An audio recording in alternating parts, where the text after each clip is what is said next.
আজ আমি চলেই যাব, থাকবই না আর। হাই ফ্রেন্ডস, তোমরা সবাই কেমন আছো? আশা করি সবাই ভালো আছো, আমিও ভালো আছি। দেখতেই পাচ্ছ আজ সকালে হলো, রান্নাবান্না সব কমপ্লিট করার পর এই নিয়ে একটু ঝামেলা চলছে ঘরে। দেখো এতগুলো জিনিসপত্র সব মানে ওখানে এক ডেকচি জিনিস আছে, কাঁথা আছে, বেডশিট আছে, ছোটো ছোটো কটা কাঁথা আছে, সব কিছু আমাকে এখন পরিষ্কার করতে হবে।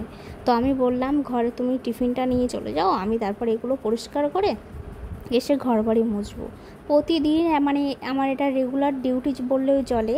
সকালে উঠে মানে তোমার 7টার সময় ওটা রান্নাবান্না করে ও টিফিন গুছিয়ে দিয়ে ও মানে ও খাবে, তার জন্য টিফিন মানে আমার গরম টিফিন সেটাকে ঠান্ডা করে আবার টিফিন ওকে গুছিয়ে দিয়ে তারপর যেতে হবে। ওর টিফিন কোনো দিনও একা একা গুছাবে না, তাই নিয়ে আমি একটু ঝামেলা করছিলাম। আমি রাগ করে চলে এসেছি, আমি বলছি পারলে তুমি গুছিয়ে নাও, আমি পারবো না। কারণ একটা দিন আমি এগুলো কাজ করব, সকাল থেকে উঠে এই ঘর বাড়িগুলো মুছবো, এই মানে তোমার এই যে কাচাকুচিগুলো এগুলো পরিষ্কার করব, সেগুলো একটু একটা জিনিস তো ও নিজে হাতে করে নিতে পারে, সেটুকু করবে না।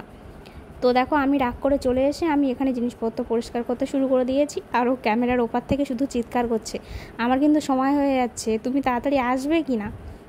আমি বারবারই বলছিলাম আমি পারবো না, পারলে নিজে করে নাও, না পারলে ওইভাবে টিভি রেখে কাজে চলে যাও, এই রকম বলছিলাম।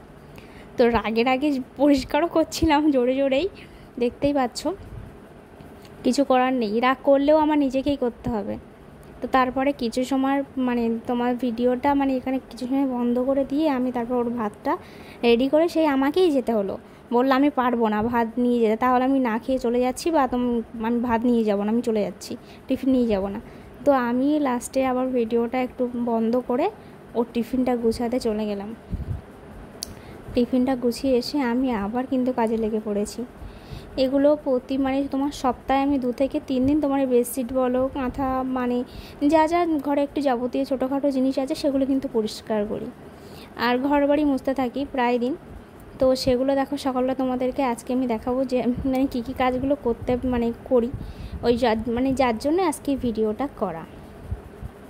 তো তোমরাও জানিও কার কার রেগুলার ডিউটি এমন, বা কার কার এগুলো বিরক্ত লাগে। অনেকে কী বলো তো, আমি এটা তো বেডশিটগুলো অনেক মানে বড় বড় বেডশিট, ওভাবে আমি কাজ মানে পরিষ্কার করতেও পারি না, যেটা বাস্তব কথা। যার জন্য আমি মা ঠাকুমাদের দেখেছি তারা এরকম জিনিসপত্রের উপর এইভাবে করে করে নাকি বড় বড় জিনিসগুলো নাকি নোংরা চলে যায়, এরকম করে তারাই পরিষ্কার করতো। তো তাদের থেকেই দেখা আমার, যার জন্য আমিও ট্রাই করি এগুলো। আমি বেশিরভাগ এইভাবেই পরিষ্কার করি, যেগুলো বড় জিনিস ভারী জিনিস সেগুলো এইভাবে পরিষ্কার করে নিই।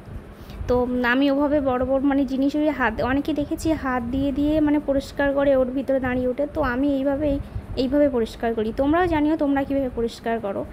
আর আমরা মধ্যবিত্ত ফ্যামিলি, আমাদের কোনো ওয়াশিং মেশিনও নেই, তো আমাদের ওয়াশিং মেশিন হলো আমরাই নিজেই সব কিছু। এটাই মানে ঘরের কাজ বলো, বাইরের কাজ বলো, মানে একটা সাংসারিক যেমন কাজ এগুলো তো করতেই হবে।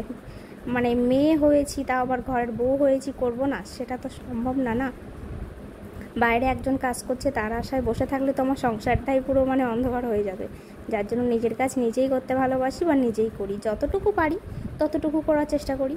আর যতটুকু না পারি সে ততটুকু চেষ্টা বলতে কি, ও যেটা পারবে সেটা ওর দ্বারাই চলে, আর আমি যেটা পারি সেটা আমি করি।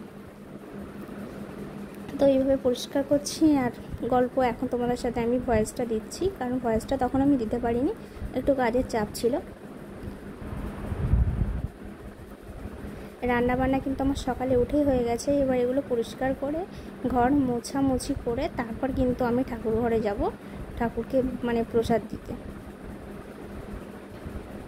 আমার এগুলোর মানে তোমার সকাল থেকে কাজ করতে করতে তোমার এমনি 11টার ভিতরে আমার তোমার মানে ঠাকুর ঘরের পুজোটা 11টার ভিতরে দেওয়া কমপ্লিট। আর প্রচণ্ড কাঁচতে কাঁচতে না প্রচণ্ড কষ্ট হচ্ছিলো, মাথা ফাতা ঘুরছিল, কারণ ওই মানে জিনিসগুলো না প্রচুর ভারী ভারী।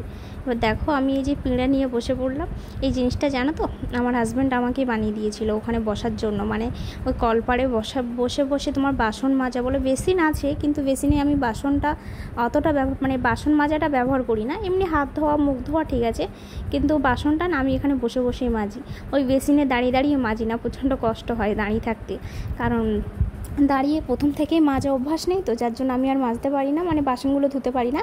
তো কলপারে এসে আমি বাসনগুলো ধোয়াধুয়ি করি, যার জন্য ও না আমার ওই পেঁড়ে ছোটো পাকটা পেঁড়ে বানিয়ে দিয়েছে। ওটার উপরে বসে আমি এরকম মানে তোমার কাঁচা পরিষ্কার এই জামা কাপড় পরিষ্কার বলো, বাসন পরিষ্কার বলো, সব কিন্তু আমি কলপারে এসেই করি। এটা আমার কলপার। এক কলও আছে, আমার মোটরও আছে, কিন্তু কল খুব মানে কলটা আছে কারণ তোমার মোটর, কলটা প্রথম আগে জল দিয়ে কলে জল তুলতে হয়, তারপরে মোটরে জল তুলতে হয়। তাছাড়া কিন্তু আমার মোটরে জল ওঠে না। অনেকে কেমন মোটর চালু করলেই যেমন ট্যাঙ্কি ভর্তি হয়ে যায়, কিন্তু আমার মানে তেমন না। আমার কলও আছে, মোটরও আছে, কিন্তু আমার আগে কলে জল তুলতে হয়, তারপরে গিয়ে মোটরে জল তুলতে হয়। তো ওই জন্য দুটোই আছে, আর দুটোই কাজে লেগে যায় অসময়ে, তো যার জন্য দুটোই আছে। আর বললাম না বেসিন, তোমার রান্নাঘরে আমি এরকম যখন রান্নাঘরে রান্না করতে যাই না, আমার এই দাঁড়িয়ে দাঁড়িয়ে রান্না করতে বড্ড কিন্তু কষ্ট হয়। একটু করে রান্না করি আর এসে বসি, কারণ আমরা কি বলতো গ্রাম অঞ্চলের মেয়ে, যেটা বাস্তব কথা। ওই জন্য আমরা ওই দাঁড়িয়ে দাঁড়িয়ে রান্না বান্না করতে পারি না। বসে বসে, যেমন বাড়িতে যেমন আগে আমাদের গ্রামে কেমন হতো, বাড়িতে উনানে রান্না করতো, কেমন বসে বসেই রান্না হয়, তো আমরা বসে বসে অভ্যস্ত। এবার এখানে এসে দাঁড়িয়ে দাঁড়িয়ে রান্না করতে না একটা বিরক্ত কাজ যেটা বলা হয়, যার জন্য ওই দাঁড়িয়ে দাঁড়িয়ে করতে পারি না। তো একটু করে বসি, একটু করে কাজ করি, এই করতে থাকি। তোমরা তো এই ভিডিওটা যে দেখছো, কোথা থেকে দেখছো তোমরাও জানিও তোমাদের বাড়ি কোথায়। যদি মিলে যায় তাহলে ফ্রেন্ডশিপ। আর তোমরাও জানিও তোমাদের এরকম দাঁড়িয়ে দাঁড়িয়ে কাজ করতে, মানে রান্না করতে কার কার ভালো লাগে না, আমার মতো কার কার ভালো লাগে না। তাহলে আমিও জানবো আমার মতো এরকম অনেকে এইরকম আছে। দেখো বলতে বলতে কাঁথাগুলো পরিষ্কার করে আমি এবার ছাদে গিয়ে মেলতে যাব। প্রচণ্ড কষ্ট হচ্ছিল, আর মানে কষ্ট তো হচ্ছিল, কিন্তু গান ছেড়ে না আমি গান করছিলাম মুখে, আর এদিকে কাজ করছিলাম। আমি যখনই কাজ করি না তখন মানে গান ছেড়ে দিয়ে তারপর আমি গান শুনি আর কাজ করি, তাহলে কাজটা এগিয়ে যায় আর অতটা কষ্ট মনে হয় না, কারণ গানের দিকে একটা ন্যাক থেকে যায়, ওদিকে কাজের দিকে অতটা ন্যাক থাকে না। তো আমি মুখে গান করছিলাম আর বারবার কাজ করছিলাম।